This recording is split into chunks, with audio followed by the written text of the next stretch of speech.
কৈছিল যে সকলো শিক্ষকে মন্দিৰত বাস কৰে, সকলো শিক্ষকেই ছাত্ৰক আমোদ পাৰ কৰাই ৰাস্তা আৰু লোকপকাৰী ঘণ্টা বজায়।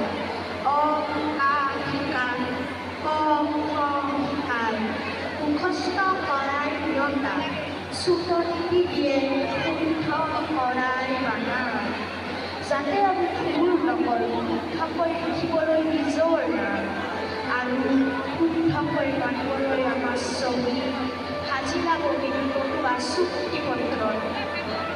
তেওঁৱে শিকায় আমাক একৰ লগত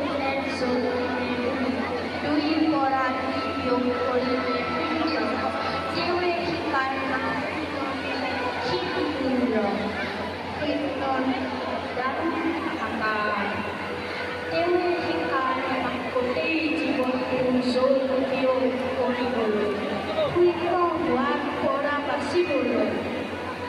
সেই শিক্ষকে শিকায় আমাক সকলোৰ পাছতে কামলৈ, একা বেকা বেগৰ পৰা দেশখন বচাবলৈ।